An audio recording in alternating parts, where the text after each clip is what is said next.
Hello friends, welcome to बच्चा एज्युटेक. मी बच्चा sir, तुमचा मॅथ्स टीचर. बच्चे लोक, आपल्याला अभ्यास सुरू करायचा मॅथ्स 2चा, म्हणजेच त्याला तुम्ही जॉमेट्री पण म्हणता, जॉमेट्रीचा. तर बच्चे लोक, जसं तुम्हाला अल्जेब्रा आवडतं तसं जॉमेट्री सुद्धा, जसं मॅथ्स 1 तसं मॅथ्स 2 सुद्धा खूप इझी सब्जेक्ट आहे. मनात दोघांमध्ये चांगला सब्जेक्ट कोणता, इझी सब्जेक्ट कोणता, तर मला मॅथ्स 2ला मी जास्त फेवर करतो. मॅथ्स 2 हा अजूनही छान सब्जेक्ट, इंटरेस्टिंग सब्जेक्ट. तर चलो, या सब्जेक्टच्या अभ्यासाला सुरुवात करण्यापूर्वी पहिलं या सब्जेक्टला थोडंसं आपण जाणून घेऊ की याच्यात किती चॅप्टर्स आहेत, त्या चॅप्टर वाईज वेटेज कसं आहे, बोर्ड क्वेश्चन पेपरचा फॉर्मॅट कसा आहे. तर चलो, ह्या मॅथ्स 2 मध्ये 7 चॅप्टर्स आहेत आणि आपल्याला पहिलं चॅप्टर वाईज वेटेज माहिती असणं पण तेवढंच महत्वाचं. का बरं? त्यामुळेच तर काय होतं की कोणत्या चॅप्टरला किती आपण फोकस करायचा, किती अभ्यास करायचा, हे पण आपल्याला त्याच्यावरनं डिसाईड करता येतं. तर आपण पहिलं जाणून घेऊया चॅप्टर वाईज वेटेज. तर बच्चे लोक, चला पाहूया topic wise weightage of maths 2. बच्चे लोक, देर आर 7 चॅप्टर्स. चॅप्टर्स किती आहेत? 7 चॅप्टर्स आहेत. Serial number, name of the topic आणि मार्क्स. चलो, तुमचं पहिलं चॅप्टर आहे सिमिलॅरिटी, जे बोर्ड एक्झामला विचारलं जातं 10 marks with option. Second chapter आहे आपलं पायथागोरस थेरम, 7 मार्क्सला विचारलं जातं विथ ऑप्शन. थर्ड चॅप्टर आहे आपलं सर्कल, 12 मार्क्सला. सगळ्यात मोठं चॅप्टर कोणतं आहे तर सर्कल. किती मार्क्सला येते? 12 मार्क्सला विथ ऑप्शन. म्हणजे आपलं फोर्थ चॅप्टर आहे जॉमेट्रिक कन्स्ट्रक्शन्स, जे तुम्हाला 9th मध्ये पण होतं. त्याचं वेटेज आहे 7 मार्क्स. म्हणजे फिफ्थ चॅप्टर आहे आपलं कोऑर्डिनेट जॉमेट्री, वेटेज आहे 7 मार्क्स. सिक्स्थ चॅप्टर आहे आपलं ट्रिग्नॉमेट्री, 7 मार्क्स. सेव्हन्थ चॅप्टर आहे आपलं मेन्सुरेशन, 10 मार्क्स. म्हणजे सगळ्यांची टोटल केली तर ती भरणार आहे 60. का बरं? हे सगळे मार्क्स कसे आहेत? विथ ऑप्शन सह आहेत. तुमचा पेपर मात्र कंपल्सरी किती मार्क्सचा आहे? 40. पण पेपर सुद्धा विथ ऑप्शन किती मार्क्सचा असतो? 60. हे जे मार्क्स आहेत हे कसे आहेत? विथ ऑप्शन मार्क्स आहेत. तुमच्या लक्षात येऊनच गेलं असेल की चलो, सर्कल मॅक्सिमम मार्क्स त्याला आहेत सर्कलला, त्याच्या खालोखाल आहेत सिमिलॅरिटी फर्स्ट चॅप्टर आणि मेन्सुरेशन लास्ट चॅप्टर, यांना 10 मार्क्स आहेत. आणि उरलेले सगळे चॅप्टर मग Pythagoras theorem, geometric construction, coordinate geometry, हे सगळे मार्क्स किती? सगळे 7 मार्क्सचे चॅप्टर्स आहेत. तर चलो, हे आहे तुमचं टॉपिक वाईज वेटेज मॅथ्स 2चं. आता आपण बघूया क्वेश्चन पेपर पॅटर्न कसा आहे. बोर्ड क्वेश्चन पेपर पॅटर्न बघणार आहे आपण. बच्चे लोक, तुमच्या समोर आहे format of board question paper. आपला बोर्ड क्वेश्चन पेपर कसा असतो बघा. तुमचा क्वेश्चन 1A असतो, सिलेक्ट द प्रॉपर अल्टरनेटिव्ह. योग्य पर्याय निवडायचा असतो. मल्टिपल चॉईस क्वेश्चन देतात किती? 4. सॉल्व पण करायचे किती आहेत? 4. सगळे कंपल्सरी, नो ऑप्शन. मार्क्स किती आहेत? 4. म्हणजेच काय? 1 मार्क सब क्वेश्चनला आहे. म्हणजे लोक, त्याचा बी पार्ट, क्वेश्चन 1चा B, solve the following sub questions देतात किती? 4. सॉल्व पण किती करायचे? 4. म्हणजे सगळेच्या सगळे काय आहेत? कंपल्सरी. किती मार्क्स आहेत त्यांना? 4. म्हणजेच काय? थोडक्यात प्रत्येक सब क्वेश्चनला 1 मार्क आहे. 1 मार्क क्वेश्चन्स आहेत. छोटे छोटे सिंपल क्वेश्चन्स असतात ते. म्हणजे question 2A. Question 2A, complete the following activities. Activities दिलेल्या असतात आणि किती देतात ते? 3 ऍक्टिव्हिटीज देतील. आपल्याला किती सॉल्व करायच्या आहेत? एनी 2. मार्क्स किती आहेत त्याला? 4. याचा अर्थ प्रत्येक सिंगल ऍक्टिव्हिटीला किती मार्क्स आहेत? 2. सॉल्व किती करायचे? 2 आउट ऑफ 3. त्याचा बी पार्ट, क्वेश्चन 2चा B part, solve the following sub questions. किती सॉल्व करायचे? 4 आउट ऑफ 5. किती मार्क्स आहेत त्याला? 8. म्हणजे प्रत्येक सब क्वेश्चन किती मार्क्स साठी? 2 मार्क्स साठी. चलो, क्वेश्चन 3चा A part, complete the following activities. पुन्हा ऍक्टिव्हिटीज आहेत. क्वेश्चन 2 चा ए पार्ट पण काय आहे, complete the following activities. Question 3 चा ए पार्ट पण काय आहे, कम्प्लीट द फॉलोइंग ऍक्टिव्हिटीज. पण इथे किती कम्प्लीट करायचे आहेत, 1. देणार किती आहे, 2. मार्क्स किती राहणार आहे, 3 मार्क्स आहेत त्या सब क्वेश्चनला. एकच ऍक्टिव्हिटी सॉल्व्ह करायची आहे. त्याचा बी पार्ट आहे बच्चो, solve the following sub questions. किती सॉल्व करायचे, 2 आउट ऑफ 4. मार्क्स आहे 6. म्हणजेच ईच सब क्वेश्चन कॅरीज 3 मार्क्स. प्रत्येक उपप्रश्नाला किती मार्क आहेत, 3 मार्क आहेत. मग चलो फोर्थ क्वेश्चन आहे, solve the following sub questions. किती सॉल्व करायचे, 2 आउट ऑफ 3. मार्क्स किती आहेत, 8. म्हणजे प्रत्येक सब क्वेश्चन किती मार्क्स साठी आहे, 4 मार्क्स साठी आहे. मग चलो क्वेश्चन 5 आहे, solve the following sub questions. किती मार्क्स साठी, 3 मार्क्स साठी. किती सॉल्व करायचे, 1 आउट ऑफ 2. मग चलो आपला पूर्ण क्वेश्चन पेपर असतो कंपल्सरी 40 मार्क्सचा आणि विथ ऑप्शन असतो तो 60 मार्क्सचा. अजून आपल्याला एक गोष्ट लक्षात घ्यायची आहे बच्चो इथे महत्वाची, की क्वेश्चन 4 आणि 5 हे तुमच्या बुक मधले नसतील. काय सांगतोय मी, क्वेश्चन 4 आणि 5 हे आउट ऑफ बुक क्वेश्चन्स आहेत, तुमच्या बुक मध्ये हे नसतात. त्यामुळे यांचं आपल्याला एक स्पेशल प्रिपरेशन करावं लागतं. यांना आपण चॅलेंजिंग क्वेश्चन्स म्हणतो, हॉट क्वेश्चन्स म्हणतो. पण क्वेश्चन 4 आणि 5 वगळता सगळं बुक मधनं घेतलं जाईल. पण क्वेश्चन 4 आणि 5 हा आउट ऑफ बुक क्वेश्चन असेल.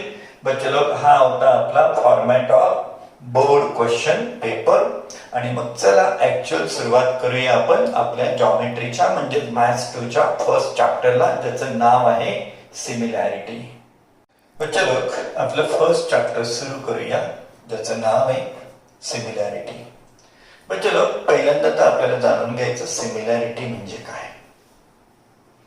सिमिलॅरिटी, जसं तुम्ही 9th मध्ये बच्चे लोक कॉन्ग्रुएन्सी शिकलात. कॉन्ग्रुएन्सी, if two figures are same in shape. काय म्हणतोय मी, if two figures are same in shape and same in size, then that figures are called as congruent figures. जर का दोन फिगर शेपने पण सेम आहेत आणि साईजने पण सेम आहेत तर त्यांना म्हटलं जातं कॉन्ग्रुएंट फिगर्स, जे तुम्ही 9th मध्ये कॉन्ग्रुएन्सी अभ्यासली.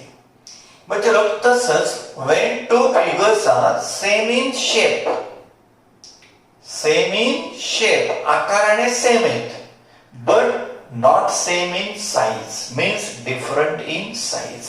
When two figures are same in shape but different in size, then that figures are called as similar figures.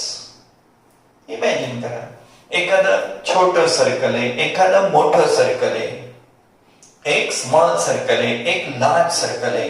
Both are circles same in shape but different in size. So these circles are what? Similar circles. And that property's name is similarity. बच्चो, तुमचा एखादा passport size photo आहे, तुमचा एखादा passport size photo आहे आणि तो खूप स्वीट क्यूट आला आहे म्हणून पॅरेंट्सनी घरच्यांनी त्याला एनलार्ज केलं, मोठं केलं. आता तोच फोटो मोठा केलाय. दोन्ही फोटो काय आहेत बच्चो, सेम इन शेप आहेत बट कसे, डिफरंट इन साइज. मग अशा फिगर्सना आपण काय म्हणणार, सिमिलर फिगर्स. आणि त्या प्रॉपर्टीचं नाव काय असतं, सिमिलॅरिटी. पण आपल्याला खास करून सिमिलॅरिटी कसली स्टडी करायची आहे, तर ट्रायंगलची. ट्रायंगलच्या सिमिलॅरिटीचा आपल्याला अभ्यास करायचा आहे. आणि बच्चो लोक, त्यापूर्वी काही छोट्या छोट्या कन्सेप्ट आपल्याला क्लिअर पाहिजेत. कारण आता मी जाणार आहे आपल्या पहिल्याच प्रॉपर्टीकडे, ratio of areas of two triangles या प्रॉपर्टीकडे. बच्चो लोक, ratio of areas of two triangles ही प्रॉपर्टी आपल्याला शिकायची. प्रॉपर्टी म्हणते the ratio of areas of two triangles is equal to the ratio of products of a base and its corresponding height. Ratio of areas of two triangles, दोन ट्रायंगलच्या एरियांचा ratio is equal to ratios. इकडे ratio तर तिकडे पण ratio. कसला ratio? प्रॉडक्टचा. कसला प्रॉडक्ट? ज्याचा त्याचा बेस आणि त्याची हाईट. वरती जो ट्रायंगल असेल त्याचा बेस त्याची हाईट, खाली जो ट्रायंगल असेल त्याचा बेस त्याची हाईट, यांचा हा रेशो असतो. Ratio of area, ratio of products of base हाईटचा रेशो. तर चला पहिलं प्रूव्ह करण्या अगोदर मला काही कन्सेप्ट क्लिअर करून घ्यायच्या आहेत आणि त्या कन्सेप्ट क्लिअर झाल्या की आपण काय लिहूया? प्रूफ लिहूया. प्रूफ. तर चलो पहिलं मला सांगा की समजा हा ट्रायंगल आहे. समजा हा ट्रायंगल आहे. तर मी समजा याला नाव दिलं एबीसी. एबीसी. तर मला सांगा याचा बेस कोणता आहे आणि हाईट कोणती आहे? सांगा मला. बेस बीसी असेल, बेस जर बीसी असेल तर हाईट कोणती आहे? बेस जर बीसी असेल तर हाईट कोणती आहे? जर बेस बीसी असेल तर हाईट एबी आहे का? हाईट एसी आहे का? तर नाही. पहिली कन्सेप्ट क्लिअर करून घ्या. हाईट कोणाला म्हणायचं, बेस कोणाला म्हणायचं. मग चलो इथे तुम्ही बेस बीसी ला पण म्हणू शकता, बेस एबी ला पण म्हणू शकता, बेस एसी ला पण म्हणू शकता. कोणत्याही साइडला तुम्ही बेस म्हणू शकता. पहिली कन्सेप्ट क्लिअर ठेवा. जर तुम्ही बीसी ला बेस म्हणणार असाल तर मग बीसी साठी हाईट कोण? तर बीसी सोडून उरलेला जो व्हर्टेक्स आहे ए, त्याच्यातनं आलेल्या परपेंडिक्युलरला. ना इथे एबी हाईट आहे, ना इथे एसी हाईट आहे. तर काही पोरं, ऍव्हरेज पोरं, आम्ही जेव्हा विचारतो सांगा चलो बेस बीसी तर हाईट कोण आहे, एबी का एसी? तर काही जण एबीच्या बाजूला उभे राहतात, काही जण एसीच्या बाजूला उभे राहतात. तर हाईट कोणालाही म्हणत नाहीत. हाईट कोणाला म्हणतात? परपेंडिक्युलर सेगमेंटलाच म्हणतात. पहिलं तुमची हाईट क्लिअर करून घ्या.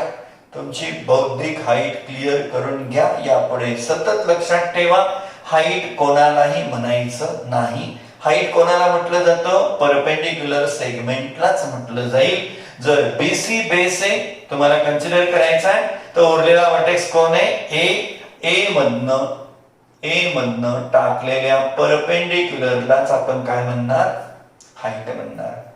मग आता ही एडी हाईट आहे का? तुमच्यातले काही जण म्हणतील हो. नाही, मी अजूनही त्याला हाईट म्हणणार नाही.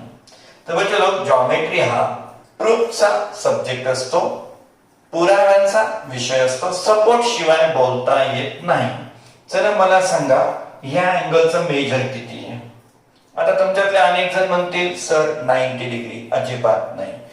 याचं मेजर 90 अजिबात नाही. जोपर्यंत तिथे लिहिलं जात नाही, मेन्शन केलं जात नाही, तोपर्यंत त्याला 90 म्हणता येत नाही. जेव्हा माझा इथे सिम्बॉल पडेल असा तेव्हाच मी त्याला काय म्हणेल? 90 म्हणेल.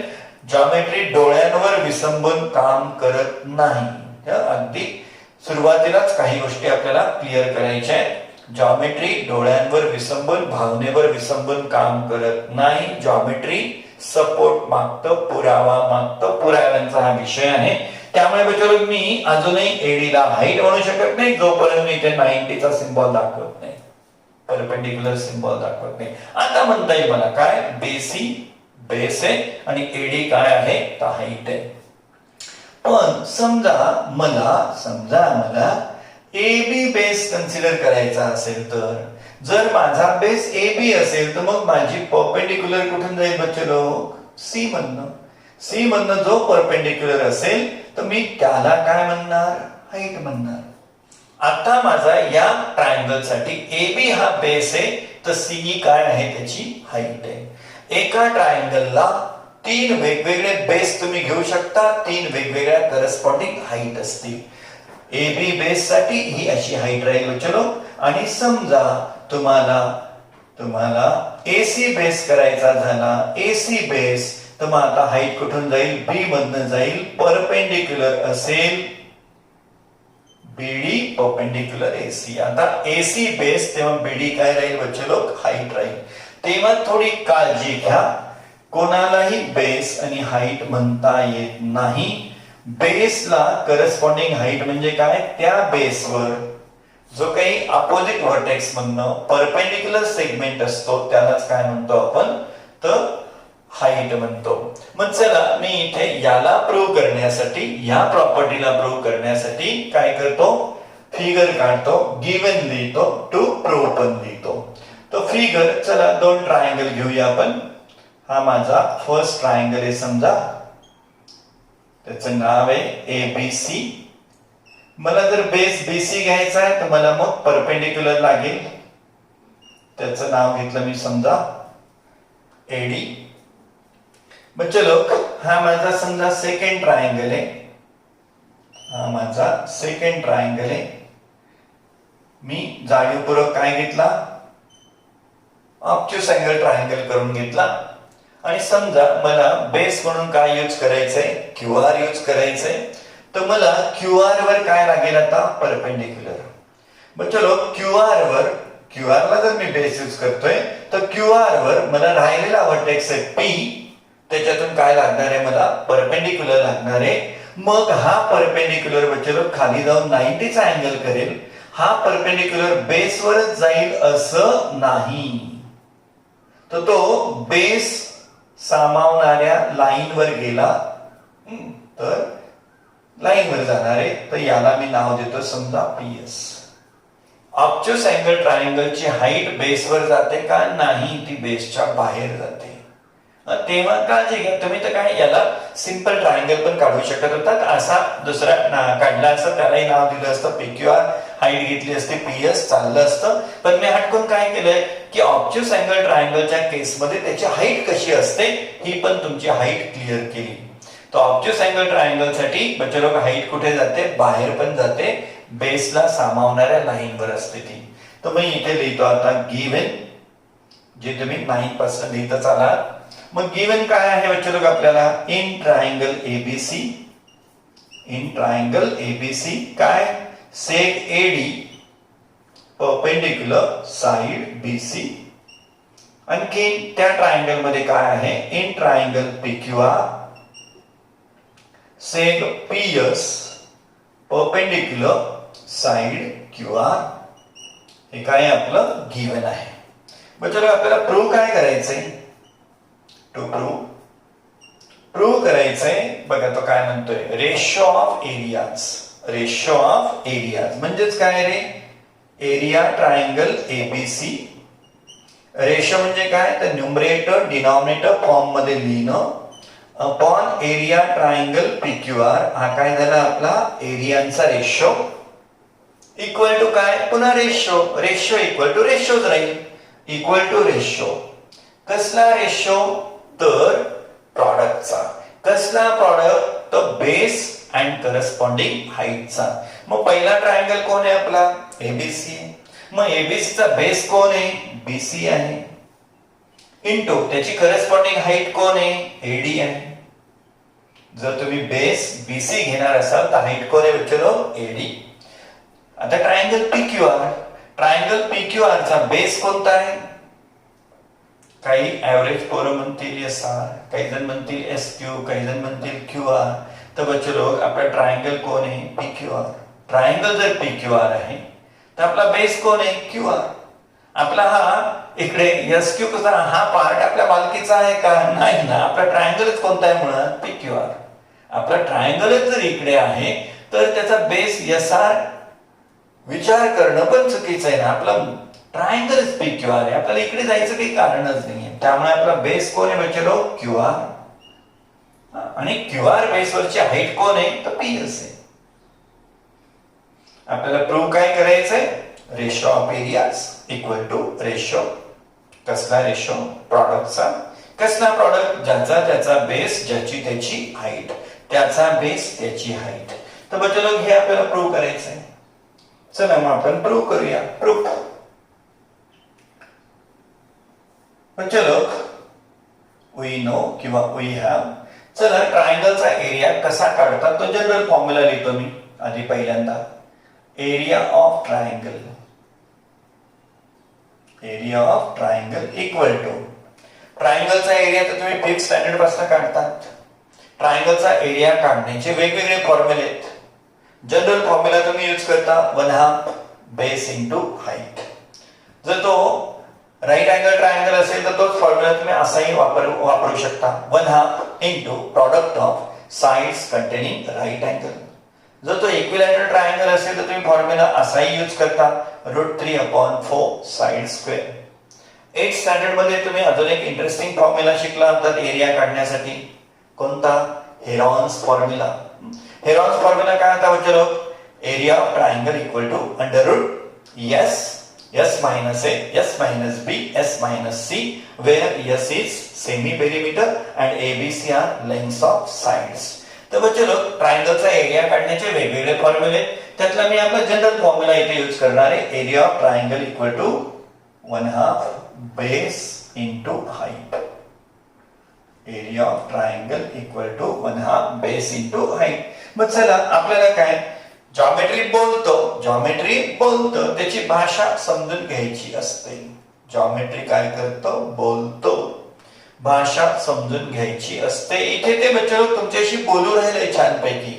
ते सांगते तुम्हाला अरे एरिया ट्रायंगल एबीसी घ्या, एरिया ट्रायंगल पीक्यूआर लिहा, त्या दोघांचा काय घ्या? रेशो घ्या आणि सिम्प्लिफाय करा. ज्याची गरज असेल त्याला सांभाळा, ज्याची गरज नसेल त्याला बाय बाय करा. तर म्हणजे लोक चला मी काय केलं आता जॉमेट्री बोलतोय, मला कळतंय की ते जॉमेट्री मला सुचू राहिले. ए बाबा एरिया ट्रायंगल एबीसी ली, एरिया ट्रायंगल पीक्यूआर ली, त्याचा काय घे? रेशो घे. मग चला ते जर माझ्याशी बोलतोय तर मी पण त्याचा ऐकतो. मी काय करतोय आता एरिया ट्रायंगल एबीसी लिहितोय बच्चे लोक. Area triangle ABC general formula लिहून झालाय. त्यामुळे मी आता डायरेक्ट व्हॅल्यूज लिहितो. 1/2 बेस इंटू हाईट. कोण आहे एबीसी चा बेस? एबीसी चा बेस कोण आहे? बीसी. आणि हाईट कोण घेणार आहे आपण? एडी. 1/2 BC into AD. तर हे झालं आपलं इक्वेशन नंबर 1. बच्चो झालं ते माझ्याशी बोलतोय. एरिया ट्रायंगल एबीसी लागतंय लिहिलं. आता अजून मी कोणाला लिहिल? एरिया ट्रायंगल पीक्यूआर ला. तर बच्चो लोक लिहितोय मी area triangle PQR equal to formula आपला लिहूनच झालाय 1/2 बेस इंटू हाईट. त्यामुळे 1/2 सांगा बेस कोण आहे रे? बेस कोण आहे? एसआर, एसक्यू की क्यूआर? ट्रायंगल जर तुमचा पीक्यूआर आहे तो पीक्यूआर ला ओलांडून बाहेर येईल कसा? आपला बेस कोण आहे? क्यूआर. एरिया ट्रायंगल पीक्यूआर साठी बच्चो लोक बेस कोण आहे? क्यूआर. आणि हाईट कोण आहे? तर पीएस आहे. हे झालं आपलं इक्वेशन नंबर 2. बच्चो झालं ना जॉमेट्री बोलतोय त्याने सुचवलं मला एरिया ट्रायंगल एबीसी लिहि रे बाबा, एरिया ट्रायंगल पीक्यूआर लिहि रे बाबा. अजून काय सुचू राहिलं ते? आणि त्या दोघांचा रेशो घे की. मग आता रेशो घेऊ. म्हणूया आपण फ्रॉम 1 and 2. From 1 and 2. तर बच्चो लोक एरिया ट्रायंगल एबीसी रेशो म्हणूया आपण upon area triangle PQR. LHS चा रेशो इक्वल टू RHS चा ratio 1/2 into BC into AD upon 1/2 into QR into PS. तर बच्चे लोक जसा LHS चा मी रेशो घेतला तसा इक्वल टू काय राहील? RHS चा रेशो. जर या ठिकाणी काय घडेल बच्चे लोक? सिम्प्लिफिकेशन थोडंसं होतंय. काय 1/2 काय होऊन जाईल? कॅन्सल होऊन जाईल. आणि काय शिल्लक राहिलं? Therefore, area triangle ABC upon area triangle PQR half remove झाल्यामुळे काय शिल्लक राहिलं? BC into AD upon QR into PS. आणि हेच तर बच्चे लोक आपल्याला प्रूव्ह करायचं होतं. मग काय लिहिलं मी? प्रूव्ह. तर बच्चे लोक ही तुमची पहिली प्रॉपर्टी आहे. काय? Ratio of areas of two triangles is equal to ratio कसला? प्रॉडक्ट. कसला प्रॉडक्ट? बेस हाईटचा प्रॉडक्ट. तर बच्चे लोक अजून याच्यामध्ये 2 ऍडिशनल प्रॉपर्टी येतील. अजून याच्यामध्ये 2 ऍडिशनल प्रॉपर्टी येतील. तर कोणते असतील बच्चे लोक त्याही मी इथेच एक्सप्लेन करून घेतो आणि मग आपण पुढे जाऊ. जर का बच्चे लोक गिवन मध्ये अजून एक गोष्ट आलेली असेल कोणती? If their bases are same.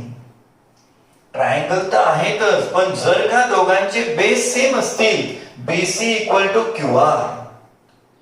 जर बेस सेम असतील गिवन मध्ये अजून ऍडिशनल प्रॉपर्टी आता काय म्हणेल? Ratio of areas of two triangles having same base is equal to the ratio of corresponding heights only.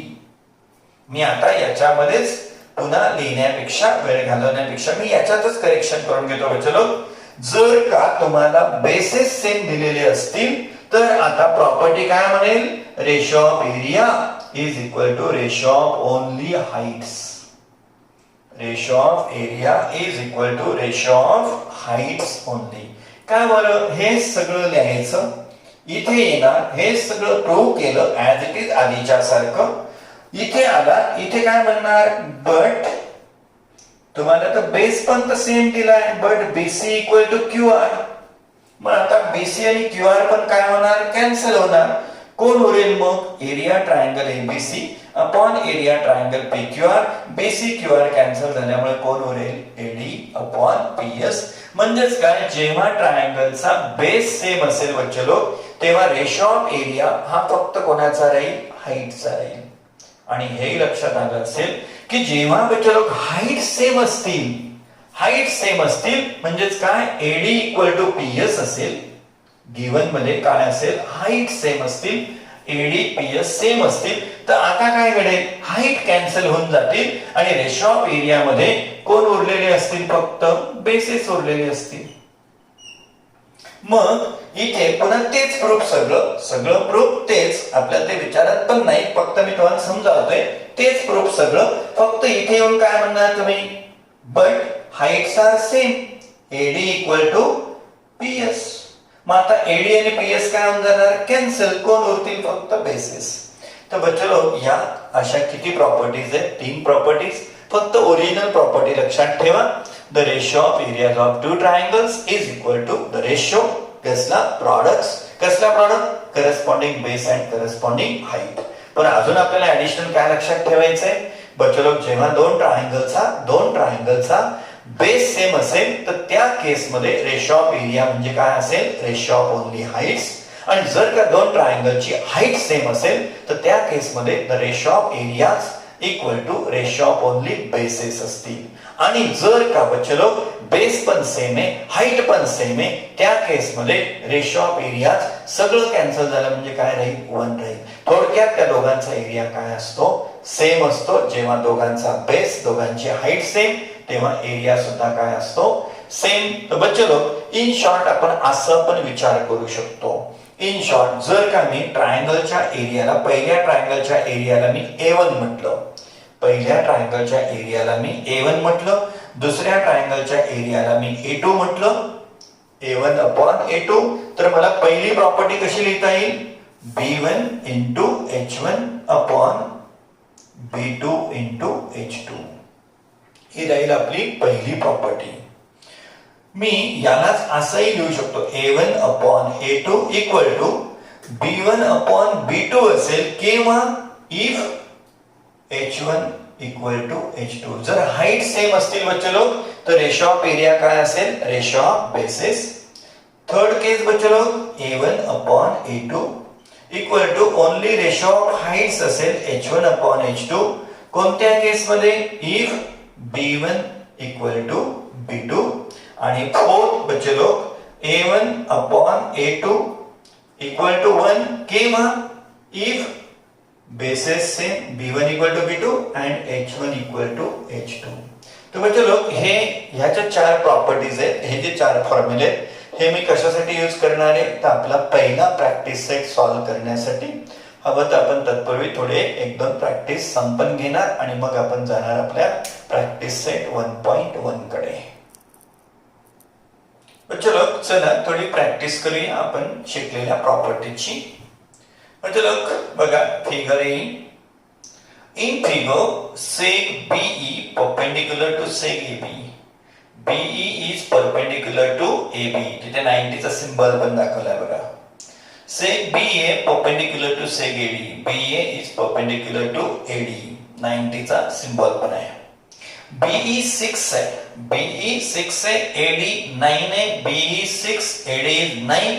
Find the value of area triangle ABE upon area triangle BAD. बच्चो लोग हे सम जे बोर्डवर आहे, हे बोर्ड एक्झामला आतापर्यंत अनेक वेळा आलेलं आहे. जर तुम्ही ऑक्टोबर 14चा क्वेश्चन पेपर काढला सापडेल. जर तुम्ही मार्च 15चा क्वेश्चन पेपर काढला सापडेल. जर तुम्ही मार्च 16चा क्वेश्चन पेपर काढला तरी सापडेल. बच्चो हे सम आतापर्यंत किती 3 वेळा येऊन गेलेला आहे. तेव्हा छानच समय. चला करूया प्रॅक्टिस त्याला सॉल्व्ह करण्याची. तर बच्चो आपल्याला विचारलाय ratio of area. Area triangle ABE. Solution area triangle ABE upon area triangle BAD equal to. बच्चो एरिया ट्रायंगल एबी हा आपला फर्स्ट ट्रायंगल आहे. तर समजा त्याचा बेस तुम्ही एबी घेतला तर हाईट कोण राहील बीई. तुमचा त्यावेळेस सेकंड ट्रायंगल आहे बीएडी. हा ट्रायंगल आहे बीएडी. आता याचा बेस समजा तुम्ही एबी घेतला तर हाईट कोण राहील एडी. किंवा एडी बेस घेतला तर हाईट कोण राहील एबी. बेस एडी तर हाईट राहील एबी. मग याचा बेस बी म्हणा, हाईट कोण राहील एबी. तर बच्चो इथे यांची ही एक साइड एबी जिला तुम्ही हाईट म्हणू शकता, जिला तुम्ही बेस म्हणू शकता, ती कॉमन आहे.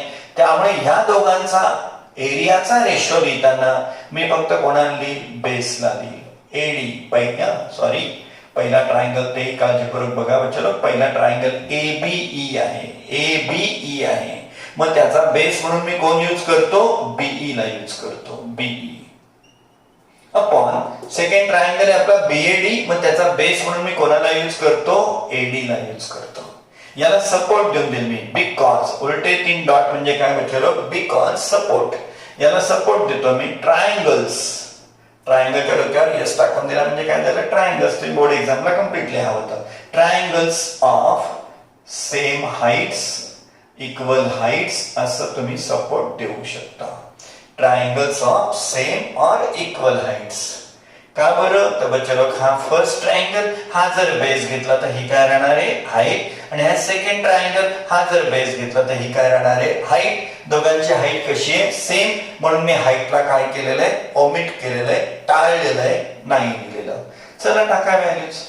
Area triangle ABE upon area triangle BAD equal to BE आणि एडीच्या व्हॅल्यूज दिलेल्या आहेत. चला बीई किती दिलेली आपल्याला 6, एडी किती दिली आपल्याला 9. सिंप्लिफाय होत असेल तर केलं पाहिजे. Therefore area triangle ABE